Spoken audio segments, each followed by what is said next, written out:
Morning, and welcome to Foot Locker's first quarter 2024 financial results conference call. At this time, all participants are in a listen-only mode. Later, we will conduct a question-and-answer session. This conference call may contain forward-looking statements that reflect management's current views of future events and financial performance.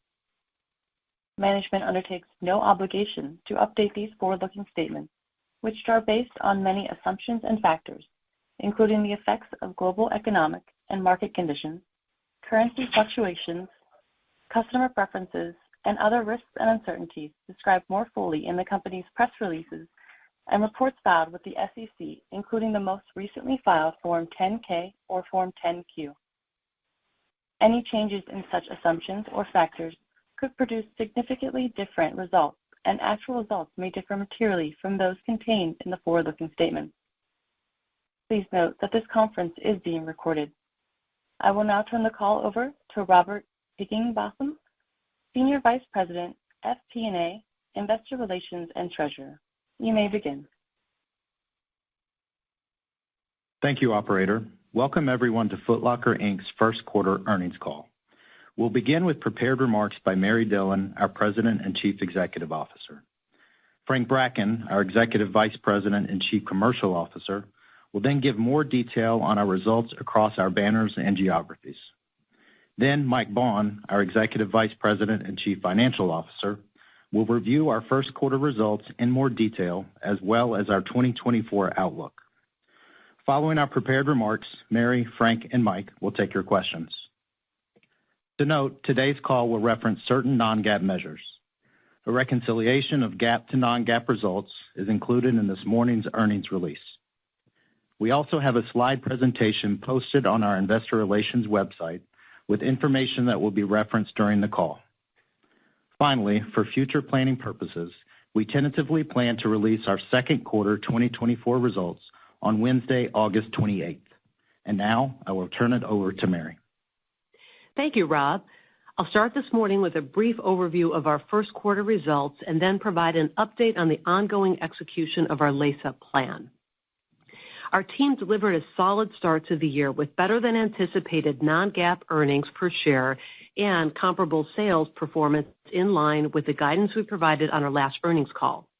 Comps declined 1.8%, which was in line with our expectations of down flat to low single digits, and which included a 220 basis point headwind from the repositioning of our Champs Sports banner. On a global basis, our Foot Locker and Kids Foot Locker banners comped up 1.1%.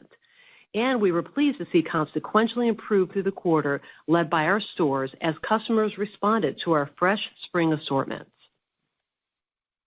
Our average unit retail prices were nicely positive, and gross margins were also in line with our expectations.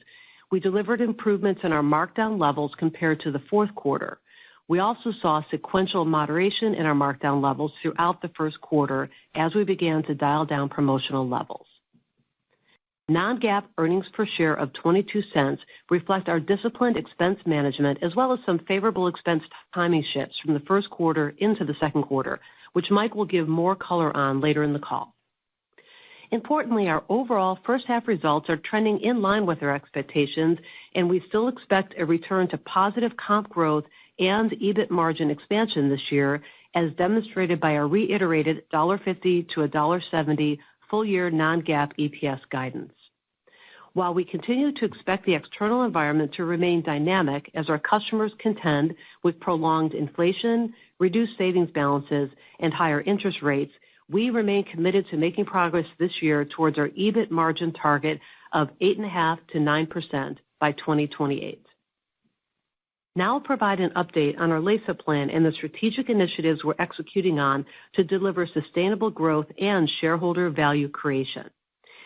We continue to be guided by our vision for Foot Locker to be the go-to destination for discovering and buying sneakers globally, and by our mission to unlock the inner sneakerhead in all of us.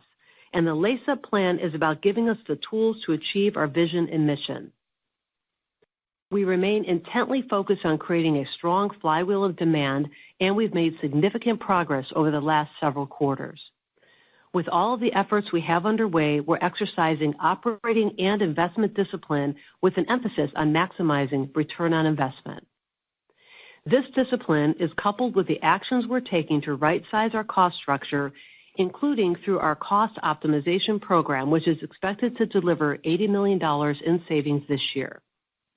Now let me walk through how we progressed against our 4 strategic imperatives in the quarter. Starting with our first imperative, expand sneaker culture, which aims to serve more sneaker occasions and provide more choice. We continue to make great progress in meeting our customers' desire for choice and offering an exciting array of sneaker brands and styles. We've elevated our approach with our partners as we lead with customer insights unique to our business and collaborate on multi-year growth plans. Through this new approach, especially under our new merchant and buying team structure, we expect the composition, productivity, and flow of our assortments to continue to improve throughout the year. In addition, with our first quarter inventories well positioned, we see flexibility in the second quarter and beyond as we pivot more of our open-to-buys towards higher productivity brands and franchises. We feel good about our brand diversification efforts and the composition of our inventory with our brand partners. Recall, we exited the fourth quarter with 40% of sales being generated outside of our top brand, Nike. We believe we currently have an appropriate mix in our business, and longer term, our intent is to deliver balanced growth across our entire portfolio of brand partners. Turning to our top partner, Nike, Frank and I were pleased to participate in Nike's innovation event in Paris in April. We're very encouraged by the pipeline of innovation that was shared beginning with the Paris Olympics and into the back half of 2024 and then 2025 as Nike accelerates their multi-year innovation cycle supported by powerful storytelling. As such, we remain excited to return to growth with them later this year during the holiday quarter. Longer term, we believe we are well positioned to benefit as Nike refocuses on the wholesale channel as we continue to emphasize our sharp pillars with them of basketball, kids, and sneaker culture. We're confident that the investments we're making in our business will continue to enhance our partnership as we collaborate and build our capabilities in digital and loyalty, as well as through our investments in our in-store experience. This means you'll see us lean into our basketball business through The Clinic, our program with Nike and Jordan brand, which continues to evolve as we celebrate the culture of basketball on and off the court. We will also leverage our proprietary home court basketball concept across all of our basketball partners to invite more consumers into the sport and lifestyle of basketball. This will be led by the greatest assortment of next-gen signature athletes like Nike's Sabrina Ionescu, Devin Booker and John Morant, Jordan's Jason Tatum, and Luka Doncic, to our exclusive franchises from Adidas, the AE1, and the Melo Ball from Puma. Next to that, we'll continue to celebrate the culture of basketball, particularly with our young multicultural consumer for whom the game is so important. From global events like the NBA All-Star Game celebration to local community moments in cities like New York and Atlanta, we'll continue to invite even more consumers to wear and enjoy sneaker icons like the Dunk, Air Force One, AJ1, Superstar, New Balance 550, and others. We also see the running category as another powerful platform to expand sneaker culture by offering more choice and serving more consumers for more occasions. First, we're happy to participate in the launch of the Nike Air Max DN in the first quarter. We welcome it as an exciting innovation for the Air Max family and look forward to delivering it to more doors going forward. We also are seeing ongoing strength through the heritage running piece of our business. New Balance continues its momentum through door expansions in both women's and kids, as well as like-for-like gains. Next to that, we're seeing strong global momentum with ASICS in multiple franchises across men's, women's, and kids. On the performance side, we're catering to consumers seeking performance sneakers such as On and Hoka by increasing our allocations and adding new doors this year, including with kids in both On and Hoka. Finally, as we think about our lifestyle category, we again see strategic gains being made, specifically in the women's and kids segments of our business. Adidas, through their Terrace leadership, are setting the pace for global style, and our current spring trend campaign with influencer Coi Leray is helping to tell a worldwide story to female consumers. Likewise, brands like UGG continue to be a larger part of our plans, and we look forward to a really productive back-to-school and holiday season with our partners there, as our consumer insights continue to drive strategic door growth and improve consumer acquisition campaign targeting. And finally, as we drive greater distinction in our assortments, our exclusives penetration in the quarter was 13%, down 200 basis points year over year, as we saw some impacts from softer private label performance, in part from our reduced Champs Sports store count. The second pillar of Lace Up is Power Up the Portfolio, which means transforming our real estate footprint and creating clear lanes for our banners. On real estate transformation, we successfully unveiled our reinvented retail concept that truly brings the heart of sneakers to life this month at Willowbrook Mall in Wayne, New Jersey. This immersive retail experience celebrates the Foot Locker brand in a visually elevated store environment designed to enhance the power of our stripers through modern technology and an improved customer shopping experience. Driven by powerful brand storytelling, enhanced visual merchandising across men's, women's, and kids, this 12,000 selling square foot store features a distinct communal try-on zone designed to drive connectivity with our stripers and sneaker culture. Response to this new format has been very positive from both our stripers and our customers. We've seen higher traffic, conversion levels, and basket sizes, and meaningfully increased penetration of women's in the store compared to the balance of the chain. In fact, the store has quickly become one of our top North American locations. Our survey work is also showing increases in how the customer perceives and connects with the Foot Locker brand after visiting the store. This positive response is echoed by our brand partners, as this differentiated format enhances how shoppers are engaging with their brands through enhanced product presentations and elevated storytelling. We plan to launch 4 additional locations this year, including 34th Street in New York City, Melbourne, Delhi, and Paris, which is opening tomorrow in time for the Summer Olympics.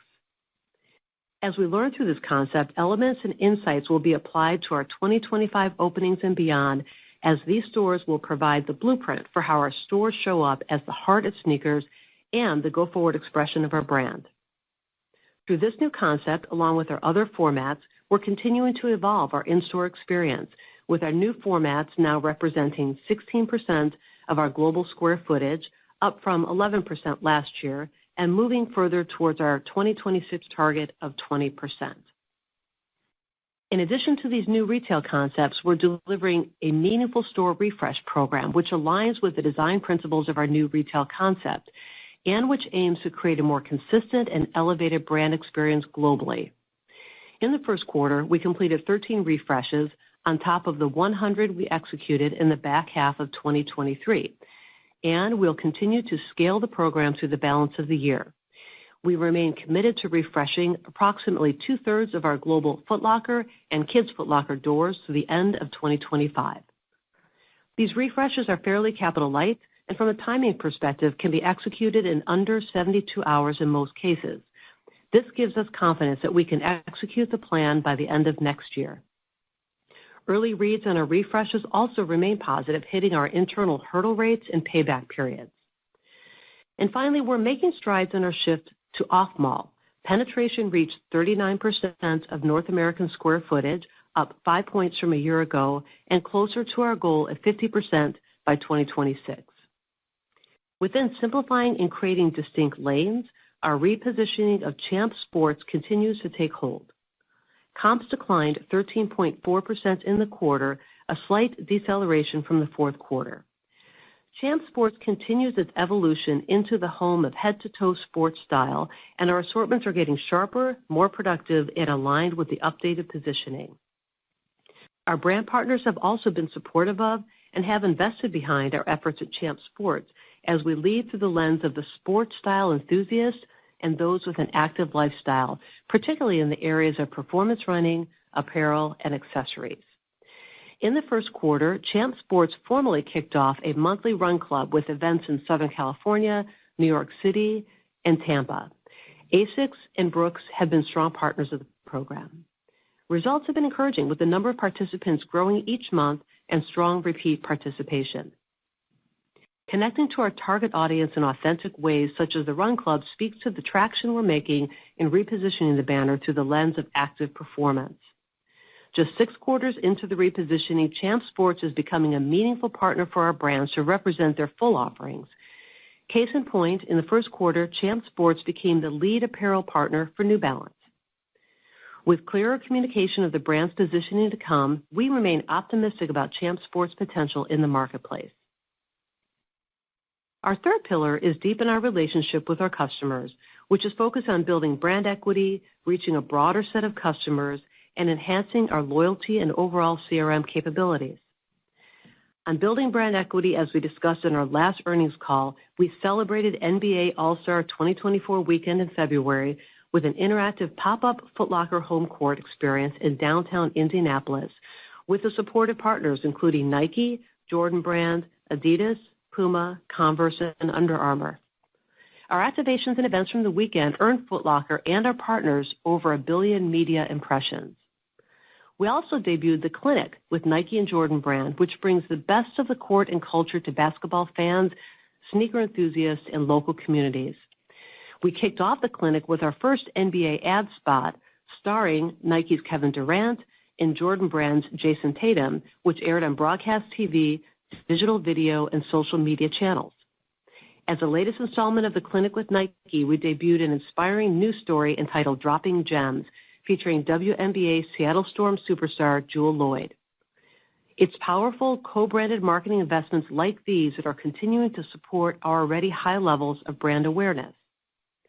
It's also encouraging to see how our investments in our basketball leadership, including our NBA partnership and The Clinic, are lifting customer perception and consideration for the brand, as well as the Association of Basketball and Foot Locker. Particularly as we celebrate the Foot Locker brand's 50th anniversary this year, we recognize that basketball is a key part of our heritage and our positioning with our brand partners, as well as with our customers. Through our investments, we're further cementing our leadership position at the intersection of basketball and sneaker culture. Turning to loyalty, 26% of our sales in the first quarter were through our current loyalty program, up 200 basis points compared to last year. Looking ahead, a key milestone for our business will be relaunching our loyalty program, FLX Rewards, across the U.S. following our successful Canadian pilot last year. The new program, which will launch here in the second quarter, will allow us to attract new customers and more deeply engage our existing customers. The addition of cashback and other perks are designed to drive frequency and share of wallet. Through our Canada test, customer reaction to the program has been positive across a variety of KPIs, including higher engagement with the first-time redeemers, higher average order values, higher units per transaction, and higher trip frequency. When we think about the opportunity with our enhanced loyalty program, we know our average customer shops with us close to 2 times a year, but that they shop for our category between 3 to 5 times per year. Driving that incremental purchase with us through the program has the potential to be a meaningful lever for our business.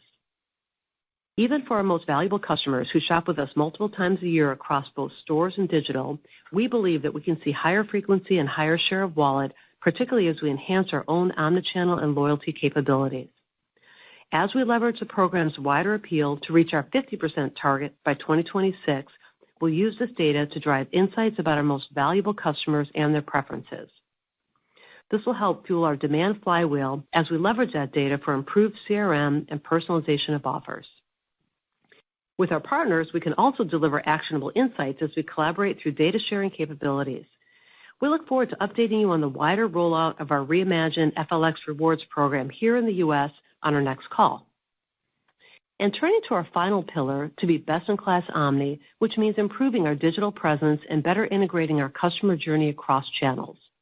Our digital penetration in the quarter increased to 17.1%, up 80 basis points year over year. On an enterprise level, global digital comps were up 4%, and we continue to make meaningful strides in our online conversion rate. In 2024, our focus is on additional improvements to the customer experience through elevated site content and messaging, enhanced navigation and search capabilities, and importantly, a full product detail page redesign. We're also on track to roll out a new Foot Locker mobile app later this year, which will provide a faster, more modern shopping experience along with greater product inspiration and storytelling and serve as a hub for our new loyalty program. We're making strong progress on our digital transformation and continue to target about 25% e-commerce penetration by 2026.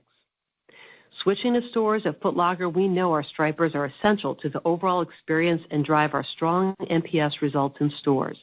In the quarter, we continue to invest behind our expanded suite of Striper training tools focused on driving advanced omni-selling behaviors. Through our store refresh activity alongside these new Striper trainings, we're continuing to drive better conversion, margins, and overall productivity levels.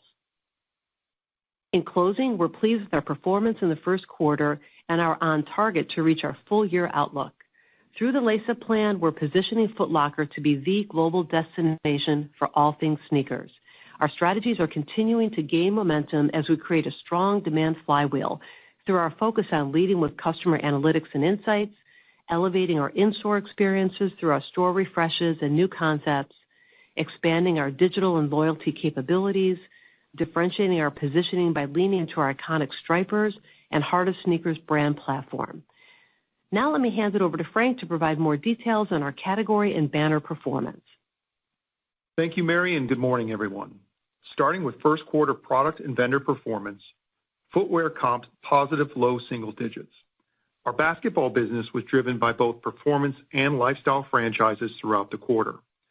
Nike Sabrina 1, Ja 1, and Book 1 sold very well throughout Q1, flanked by a strong performance in Jordan's Tatum 2. Meanwhile, our exclusive Adidas AE1 continued to connect with consumers as Anthony Edwards establishes himself as one of the NBA's best players, and his sneaker became our fastest growing signature franchise. Alongside our exclusive Puma MB.03 franchise, Foot Locker continues to be the go-to destination for marquee basketball sneakers. Within the culture of basketball, Nike's Dunk and Air Force 1 and the Jordan AJ1 continue to be the icons that consumers demand most. As Nike rebalances supply in the marketplace to manage these critical franchises, we are confident that we are positioning Foot Locker to be a net winner as we re-engage the young multicultural consumer through our elevated storytelling and marketing partnership programs, including the Clinic, Home Court, and of course the NBA.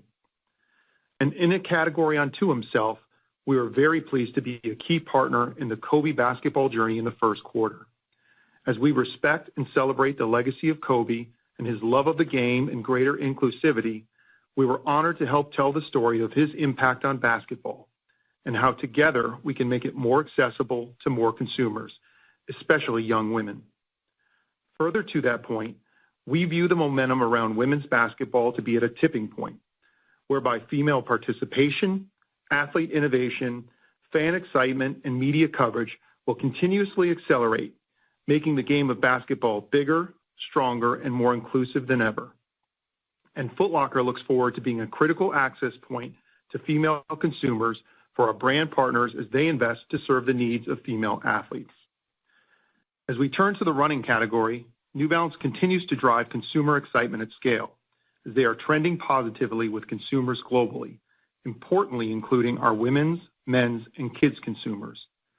Franchises like the 9060, the 2002R, and the 530 are among our best sellers, commanding full price retails and connecting to consumers with exceptional marketing and storytelling. With 2 exclusive packs in Q1 featuring Storm Reed and Jack Harlow respectively, and our Q2 activation of New Balance Grade A on 5/16 and a coming campaign with Flo Milli in June, we are very enthusiastic about our partnership with New Balance for the remainder of 2024. We were also very pleased to celebrate Air Max Day in March alongside our partners at Nike, helping to launch the Air Max DN across all of our geographies. Dynamic Air represents a new platform that is resonating well with our young, diverse consumer and provides compelling innovation across style and comfort. With our exclusive Tuned Air franchise, the Vomero 5, and P6000 franchises, we are seeing AURs and productivity improvement within our Nike lifestyle running business that is very encouraging. And with the Olympics beginning towards the back half of our Q2, we believe that momentum will continue to build behind the Nike brand with an even stronger pipeline of running innovations to come.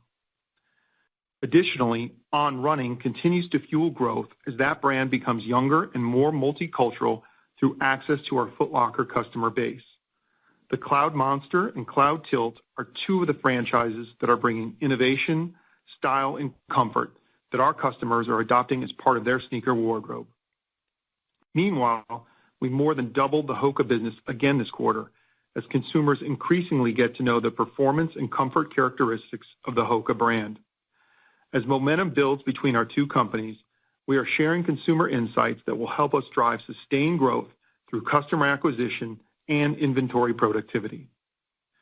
Turning to the lifestyle category, the Adidas brand continued to accelerate in Q1 across all of our global retail divisions. This impressive growth was led by our women's business, but also included strong global momentum in men's and kids.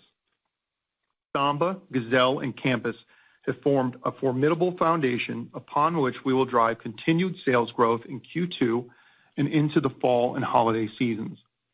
As we layer in strong marketing and improved in-store presentation in support of the Adidas brand, we're very pleased to have returned to offense with this critical partner.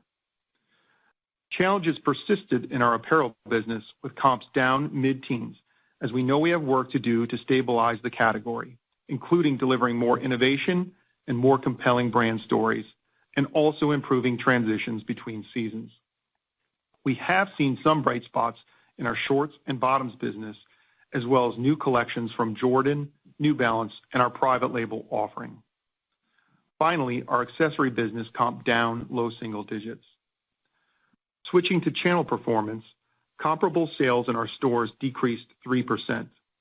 While traffic and transactions were down year-on-year, average tickets saw nice gains led by increases in our AURs as well as UPTs. Our store refresh program, alongside our new striper selling behaviors, will continue to help drive better conversion, margin profile, and overall store productivity. Meanwhile, digital comps increased 4%. We were pleased to see growth in our customer file in the quarter across both new and reactivated customers, and we delivered higher digital conversion levels for the quarter as our agile digital product teams continue to make progress in improving the omni customer experience. Now for performance by banner and geography. In North America, overall comps were down 2.5%, including a 320 basis point negative impact from the Champs Sports repositioning efforts. At Foot Locker North America, comps rose by 0.8% as customers responded to our fresh assortments into March and April, especially within our basketball, running, and women's categories. Kids Foot Locker comps were up 6.4% as we continue to see this differentiated concept demonstrate momentum and take share in the marketplace. At Champs Sports, comps were down 13.4% as repositioning efforts are continuing to take hold. Importantly, while top-line results remain down year-over-year, results are in line with our expectations. Also noteworthy, markdown levels at the Champs banner meaningfully moderated as we move throughout the quarter as customers are beginning to respond to Champs' improved assortment and in-store presentation. Moving to WSS, the banner delivered comps down 5.8% in the first quarter as ongoing inflationary pressures continue to impact the discretionary spend of the WSS shopper. The WSS management team continues to focus on delivering compelling value and selection to their core consumer, including strengthening our assortments in the sub-100 footwear, the culture of football, as well as the work and private label categories. Turning to Europe, comps for our Foot Locker banner were up 1.6%. The environment in Europe remains dynamic across many countries, so we were pleased to grow in that region. The team there continues to focus on improving the customer experience through our store refresh program and flowing productive assortments to our stores and digital sites. And our team in France is very excited to help play host to the 2024 Olympic Games beginning in July, where our stores will be an important connection point for our brand partners in the delivery of innovation, athlete, and sports style storytelling. In Asia Pacific, comps were down 5.5%. The Foot Locker banner saw comps fall 8.7%, reflecting a challenging Australian marketplace as consumer confidence continues to be impacted by higher inflation. And finally, at Atmos, comps were up 0.3%, reflecting a resilient domestic business in Japan. The team also opened 2 beautifully remodeled stores during the quarter, including our flagship property at Sendagaya in Tokyo and our Shinsabashi store in Osaka. To conclude, as Mary referenced in her remarks, we have built a new commercial offense that is grounded in consumer analytics and insights, that is enabled through our elevated in-store experience and emerging digital capability, and that is differentiated through our Stripers and Heart of Sneakers brand platform. And we remain confident that momentum is continuing to grow within our brand partner relationships as well as with our consumers, specifically for those variables that we can control. I'll now hand the call over to Mike to go over the financials and guidance in more detail. Thank you, Frank, and good morning, everyone. In the first quarter, starting with revenue, total sales fell by 2.8%, led by comps down 1.8%, which was in line with our prior guidance of flat to down low single digits. As Mary noted, the Champs Sports repositioning represented a 220 basis point comp headwind. February was down mid-single digits, March was down low single digits, and April was approximately flat. Accounting for the Easter shift, combined, our March and April comp trends showed progression from February and were down low single digits and better overall compared to the first quarter trend. Moving to margins, gross margin for the quarter declined 120 basis points to 28.8%. Merchandise margins fell by 140 basis points, driven by sequentially improved markdown levels compared to the holiday quarter as we work to transition the consumer off of an elevated promotional cadence. Importantly, our markdown cadence improved throughout the quarter as well, which also coincided with our improvement in comp trends into March and April. Occupancy as a percent of sales leveraged 20 basis points, which was in line with our plans. Approximately $10 million of gross margin savings from our cost optimization programs also flowed through our cost of goods line. For the quarter, our SG&A rate came in at 24.6%, representing deleverage of 220 basis points. Investments in technology and brand building, as well as ongoing inflationary pressures, were partially offset by savings from the cost optimization program of approximately $10 million. Collectively, our cost optimization program generated total savings of approximately $20 million in the first quarter. The quarter benefited from ongoing expense discipline, as well as a shift in the timing of expenses out of the first quarter and into the second quarter, which approximated $9 million. Finally, EPS was 9 cents for the quarter, and non-GAAP earnings came in at 22 cents per share. Turning to the balance sheet, we ended the quarter with $282 million of cash and total debt of $446 million. Our $600 million credit facility remained undrawn with 0 outstanding at the end of the quarter.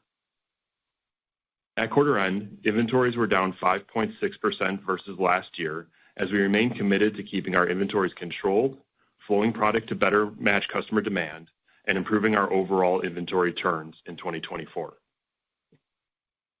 On to our 2024 outlook. We're reaffirming our full-year non-GAAP EPS guidance of $1.50 to $1.70. It's important to note that our guidance assumes ongoing challenges with the consumer and macro backdrop, as we still anticipate that our customers will be choiceful with their discretionary dollars amid ongoing inflation, reduced savings levels, and higher interest rates.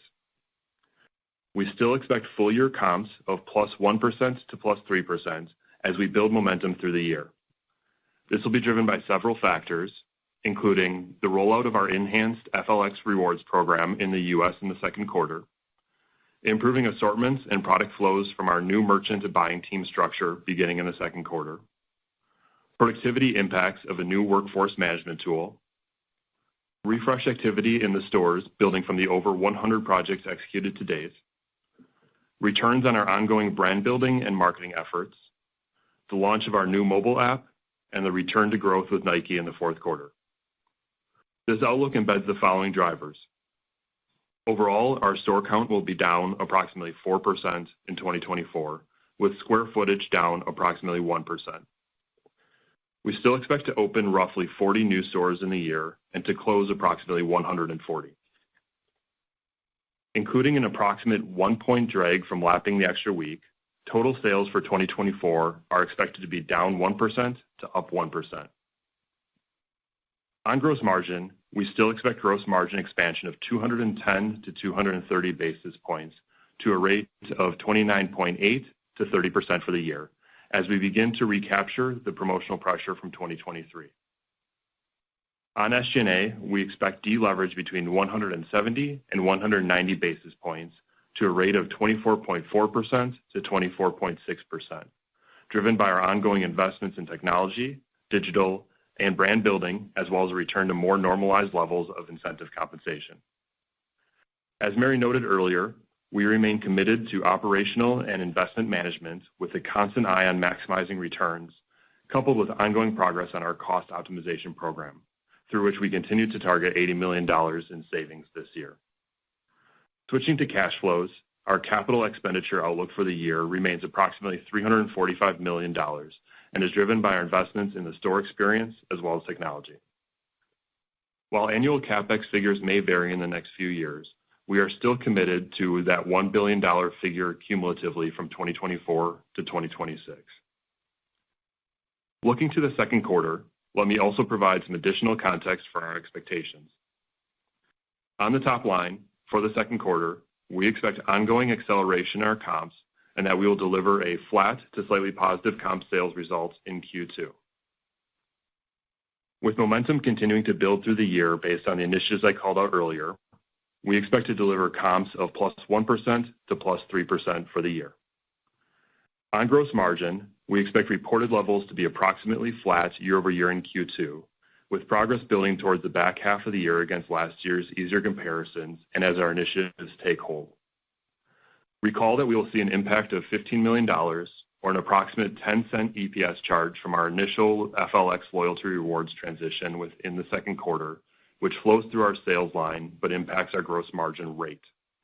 Excluding that impact, our underlying gross margin rates in the second quarter would be up to last year, improving sequentially from the first quarter. On SG&A, we expect deleverage year over year, including the impact of a shift in the timing of our expenses out of the first quarter and into the second quarter, which will approximate $9 million. In terms of earnings, recall that last quarter we talked to our first quarter representing 5 to 10% of annual earnings and the second quarter being approximately break even. Post our first quarter results, we still expect our first half to be that same 5 to 10% of annual earnings and are pleased to be reiterating our full year non-GAAP EPS outlook of $1.50 to $1.70. We remain focused on building our momentum through our Lace Up plan execution and look forward to updating the market on our progress next quarter. With that, operator, please open the call for questions. We will now begin the question and answer session. To ask a question, you may press star, then 1 on your touch-tone phone. If you are using a speakerphone, please pick up your handset before pressing the keys. To withdraw your question, please press star, then 2. At this time, we will pause momentarily to assemble our roster.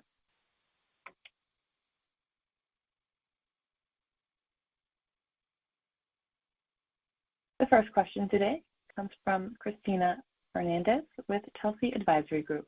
Please go ahead. Good morning, and thank you for taking my questions. I wanted to ask about the dynamics you saw in the first quarter as it progressed. You were able to pull back on promotions, the comp trends improve a little bit sequentially. As you look at that, how much is it, the industry getting better, inventories cleaner, better innovation versus some of the company-specific changes you've made? Well, Christina, thank you. It's Mary. I'll start. Let me just start by saying, there's several factors that have come together that we see that's helping our Lace Up plan gain traction. So I'm pleased that we trended in line with expectations on comps and gross margin. And what I would say in terms of the comps is that we saw sequential improvement as we went through the quarter. And so as we were pulling back on promotions. So that's a good thing. We're happy to see that. Also, our AURs were positive, which does show our customers' willingness to pay for our assortment at full price.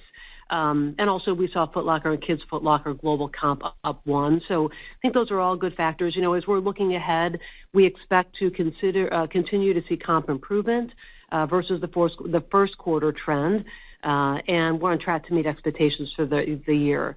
And so in terms of comp progression through the year, we think there are several dynamics, in terms of industry, but really what I guess we control and our go-to-market strategy. So, one is that our brand partner relationships are reinvigorated, and we're really, I think, leading through consumer insights, joint multi-year growth planning.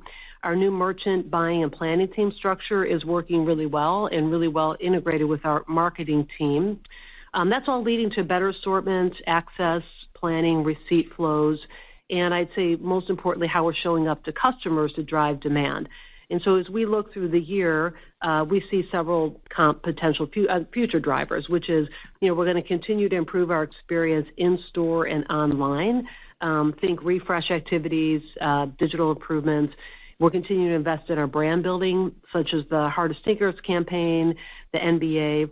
We're also rolling out our new loyalty FLX program, which we think is going to be a nice enhancement. We've tested that in Canada, launching a new mobile app. And, we see growth with all of our brand partners, and I call out specifically return to growth with Nike in the fourth quarter. So on top of all that, we remain committed to keeping our inventory fresh, which allows our customers to keep seeing new and exciting things. Thank you. And then a second question, can you expand on your conversations with Nike in the past few months? Has anything changed as it relates to the inventory allocations for the rest of the year, and how the brand's going to show up in your stores or online with their refocus on wholesale partnerships? Yeah, I would say overall, we feel like we're really well positioned with Nike. We feel very good about the relationship. We focus on areas that differentiate Foot Locker in the marketplace. So our sharp focus on basketball, kids, and sneaker culture with Nike is very important, and our young and diverse trend-setting customer base. So we've been working very closely on multi-year growth plans. Our teams are working closely together. We were at the Paris Innovation Summit, as Frank said, and saw some very exciting innovation coming in Air. We're really pleased to support the DN launch, that Max Air DN launch, and their innovation pipeline that we see. We're really excited about that, and that we'll be returning to growth with them by the fourth quarter. I think we're well positioned as they refocus on wholesale, and we're committed to driving growth together. And I'd say as we raise our game, which is improving the customer experience in store and online, a more enticing loyalty program, better data sharing, et cetera. I think that's good for our brand partners too, including Nike.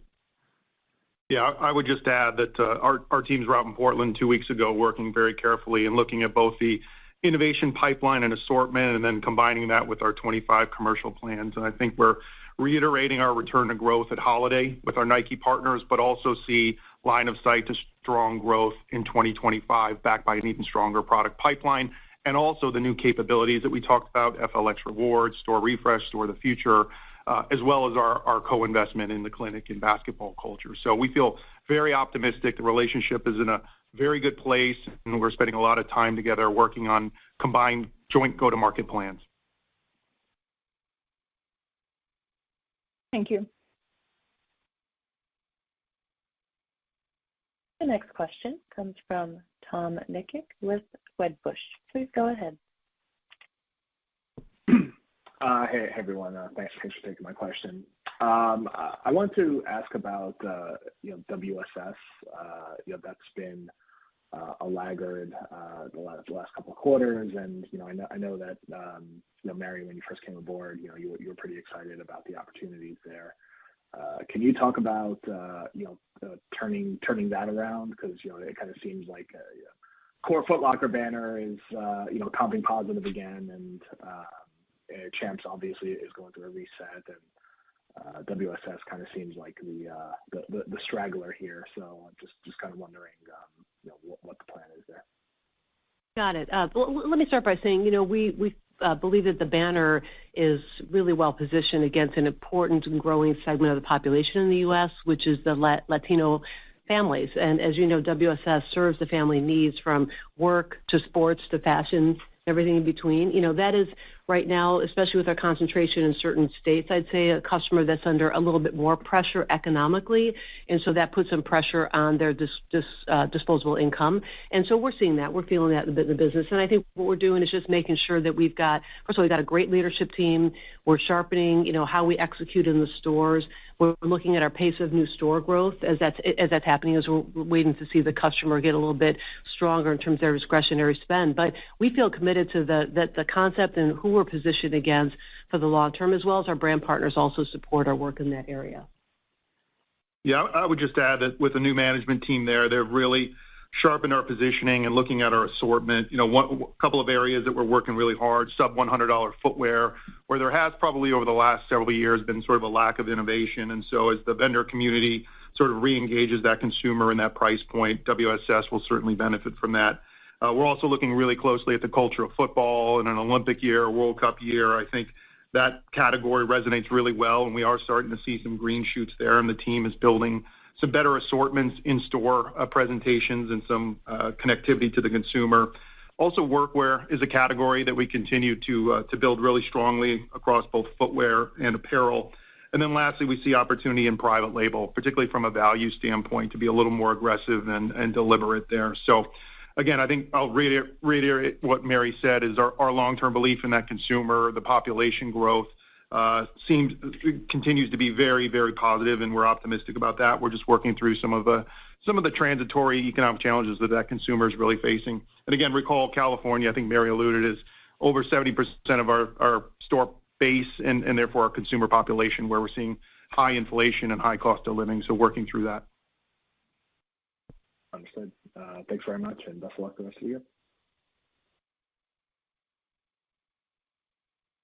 The next question comes from Michael Binetti with Evercore ISI. Please go ahead. Hey guys, congrats on a nice quarter. I'm curious, are you, with the 2Q guidance pointed to the long-awaited shift to positive comps here? Congrats on that. Happy to see it.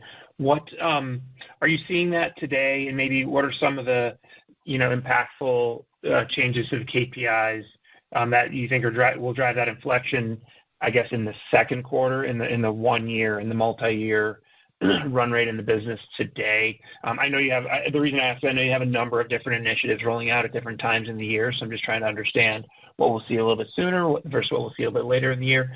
And then on loyalty and the refreshes, could you give us a couple tangible examples of the better use of data you've been able to deploy in the Canada test, and how you pencil that out as you launch in the U.S., and then if you're willing to share or frame any kind of sales lift you're seeing early days in the refresh stores. Thanks. Michael, this is Mike. Thanks for the questions. Hey, Mike. I'll start on the guidance items, and then Frank, maybe you can jump in on FLX. So from a guidance perspective, we're pleased with how Q1 shaped up and the progression that we saw in the March-April timeframe, with the combined period being low single digits and better than the overall quarter trend, combined with, starting to pull back on the markdown levels and seeing the resulting improvement. That's what's really given us the confidence here, is our ability to reduce the markdown levels and see the movement in sales in the right direction, to give the guidance for Q2 for the flat to slightly positive comp sales, coupled with, margin that we're indicating as approximately flat. Important to note within there, though, that approximately flat includes a headwind from the FLX accounting charge that will occur within this quarter. Without that charge, we would be delivering a positive margin profile within the second quarter. From an initiative build perspective, the launch of FLX Rewards in the U.S. is obviously impactful to Q2. Our refreshes will accelerate. We talked about 13 in the first quarter. That will meaningfully accelerate the rate of refresh activity in the second quarter. Our workforce management tool will be rolling out across the back half of the second quarter. And then I think we've also indicated that our new merchant and buying structure those teams and their product flows and their inventory buys really start to impact us in the second quarter here heading into back to school. Beyond Q2, we've really got the mobile app later this year, the return to growth with Nike, and all throughout the year, I think we're confident that the improvements we've made in our brand building and marketing efforts are lifting across the year. Yeah, Michael, this is Frank. I'll just add a couple of tangible sort of notes that you inquired about. So in FLX Rewards, we're definitely seeing enrollment in the program, so just the consumer response to the added benefits. So the penetration of sales through loyalty in Canada has improved. We're also seeing engagement with the program significantly outpace our current baseline program, and thereby we're seeing frequency and also basket increases with the consumer, which is also obviously driving net revenue in the top line up. In terms of the store refresh, as we look at the comps, we're seeing a comp improvement versus the balance of chain. So the top line is showing a nice beat to the balance of chain. Also a healthier margin profile as we've done some of our assortment planning and put in some of our better assortments and working through our visual merchandising and improved service. We're seeing the sell-throughs as well as margin profile improve in those stores. And then lastly, consumer satisfaction, we measure it through NPS, is beating balance of chain there. So really feel good about that. Mike mentioned, we did 13 refreshes in Q1, and that's going to accelerate to well over 100 refreshes per quarter globally to help us stay on pace there. So we feel very good about the investment and the return and payback we're seeing. Thanks a lot, guys.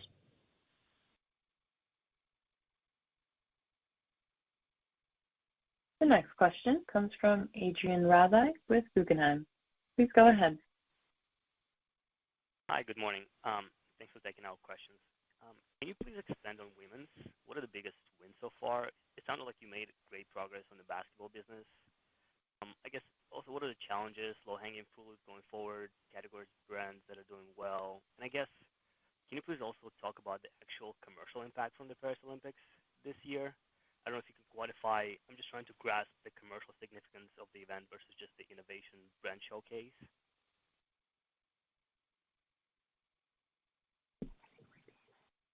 Hi, sorry, we couldn't hear you very well. Could you repeat the question and maybe speak a little directly more into your phone?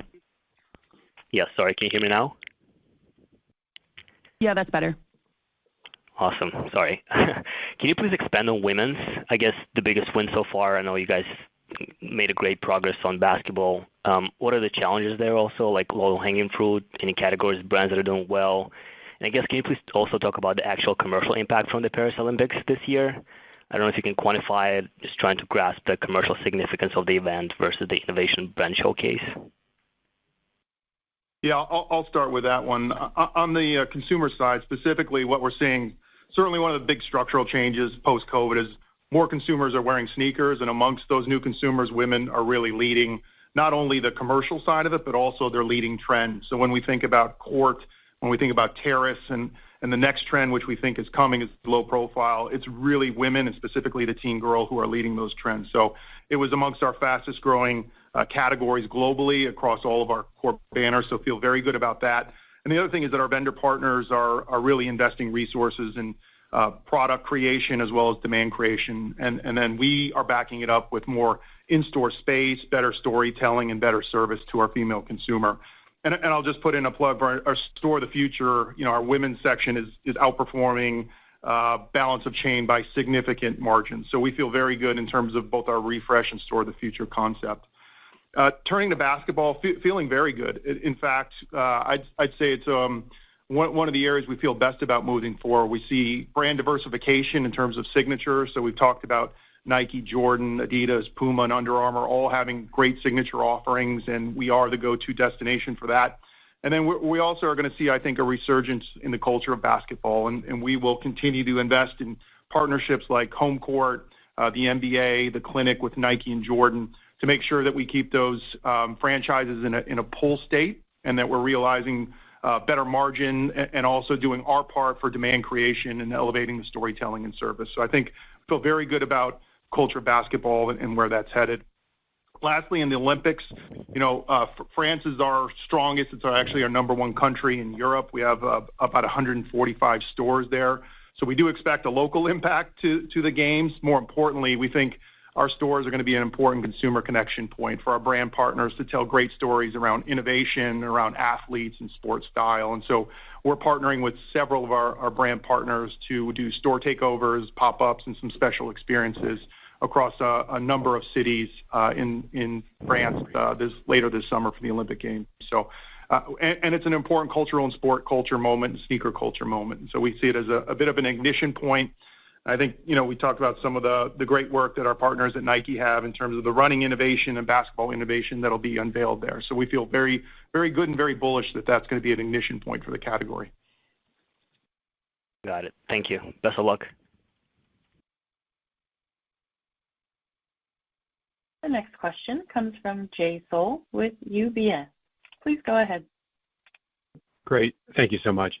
Frank, I want to just follow up on that answer that you just gave to the last question. Nike has had some great innovation over the last few years, like the Fly series and running, but it seems like it hasn't necessarily, that the credit from the consumer for those innovations hasn't necessarily cascaded down to the mass market and driven the running business, broadly, and some of even the lifestyle running business broadly. Do you think that the innovation that you're talking about, that you're seeing from Nike, is going to lead to just a halo around the brand that leads to strong growth really across the brand, across all the running and running connected part of the assortment that can benefit Foot Locker? Thank you. Yeah. So, again, I think Mary mentioned John and Craig were kind enough to invite us to Paris to see the Innovation Summit and also get a sneak peek into the late 24, 25, 26 pipeline, and feel very good about the innovation work that they're doing around Pegasus, Structure Triax, Vomero, and then also some of the lifestyle platforms. We talked about the launch of Air Max DN and some of the derivatives that will come off of that, and feel very good about that. Look, I think it's fair to say Nike's going back on offense. Some of the demand creation and brand marketing that they gave us a quick preview of in Portland last week was incredibly exhilarating, kind of thing that makes your hair stand up on your arms and gets you really excited. And so, we couldn't be, more proud of the progress we've made in our relationship with them. So across running, across basketball, and across lifestyle, we feel very good about our return to growth, and then also just their pipeline and their demand and brand creation efforts that they're investing in. Maybe just follow up on that too. I mean, you mentioned in your prepared remarks that women's basketball seems to be at a tipping point. I mean, can you just talk about, your outlook for women's basketball for that footwear business? I mean, how meaningful can it be? I mean, presumably it's a very small part of the basketball business today. So what can it be? And then are there any other brands in women's basketball besides Nike that are meaningful? Yeah, absolutely. So there's already been some great progress we've made with Nike around the Sabrina 1. Puma with the Stewie signature line has been great. And then needless to say, Caitlin Clark has brought another level of excitement. And having just signed with Nike, we're very bullish and optimistic about the plans there. But if you look across the league, again, we referenced excitement in media, grassroots participation in terms of females playing, and then also just the commercial opportunities. So we think it's going to be a place where our brand vendors invest across the board. So we think about Nike, we think about Jordan, Adidas, Puma, Under Armour. I think all of them are going to have participation in the female side of basketball, and we're going to be right there to invest with storytelling, with some open to buy, and with some co-marketing to help support that growth. So we're very excited that this is going to help round out and increase participation and inclusivity in the sport. Got it. And then maybe just a comment on apparel. Obviously, still a work in progress. What's next? What's the plan going forward to get that business to where you want it to be? Yeah, so I'd say there's, some things that as an industry we need to get back on offense in terms of innovation. And so delivering innovation through material, through fabric, through color, we think is an opportunity. COVID, there was certainly a strong sort of athleisure moment there, but a lot of neutrals and basics and grays and blacks and whites. And we think a return to color and then some more interest beyond fleece in terms of maybe nylons and some mixed materials is an opportunity, but also just seasonal transitions, things that we can control. We're working on that. So we're going to more of a key item focus that allow us to make sure we're in depth and in stock and color and size for the most important items in the category for our consumers. And so those are some of the things that we're doing, as well as some of the demand creation. And then also just, connectivity head to toe back to the sneaker and telling better stories from an integrated head to toe look is something that we probably lost a little bit of discipline as an industry, as a company, that we're going back to. With supply chain now sort of normalized, we're able to deliver those packages in more harmony, which allows us to deliver them to the store and get them on our websites at the same time and tell better stories. Got it. Thank you so much. The last question today comes from Janine Stichter with BTIG. Please go ahead.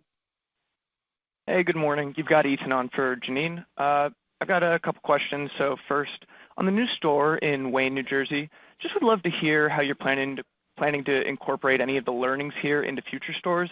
And on top of that, what your expansion plans are for these store formats beyond the 4 additional locations opening this year. And then secondly, if you could just give some color on what you're seeing in terms of the current macro environment, and especially, how the lower income versus upper income consumers are each performing, that would be helpful. Thanks. Great. Let me start with the view of the consumer, and then we'll go backwards from that, which is that I think we all know that the consumer has been exposed to prolonged inflation, reduced savings, higher interest rates, and that does affect discretionary income, no question about it. That said, sneakers is the discretionary category for our consumers that they prioritize, and I would say spending with purpose. So for the right exciting product at the right key moments, call it Mother's Day, Father's Day, back to school holiday, they're spending. So I think it's our job to serve up to our guests what they want, when and how they want it. And that's what our Lace Up plan is focused on doing. And so for us, it's about, continuing to pay close attention to how our customer is feeling, but really executing with excellence is really what it's about to capture their discretionary dollar in a category they care a lot about. Yeah, and I'll pick it up from there in terms of Store of the Future and Refresh. So it was really one brief that sort of guided our work on both of those endeavors, and they're happening in parallel, and they're very closely connected. But our goal there was really to improve the consumer journey and help with discovery and telling consumers what's most important in the store. We also listened to the voice of our brand partners, and so brand storytelling and merchandising was also a critical part of the brief. And then lastly, really just elevating our service and our stripers and making them a bigger and more important part of the journey. And so the Store of the Future really accomplishes that very well. We're seeing the diversification of brands, the consumer diversification come through in the results very strongly. And it's also informed our Store Refresh program, which I said we're seeing outsized results there, and we're going to continue to invest throughout the rest of 2024 and then into 2025. Got it. That's helpful. Thank you. Great. So let me just wrap us up. Thanks, everybody, for joining us today. I remain confident that we're on the path towards delivering sustainable, profitable, long-term growth and shareholder value. Through the Lace Up plan, we're positioning Foot Locker to be the global destination for all things sneakers. I want to extend my thanks to the entire Foot Locker team, and in particular, our global striper community, for their passion and their commitment to working with excellence every day across our entire enterprise, our stores, and our distribution centers. So we look forward to updating you on our progress next quarter. Thank you.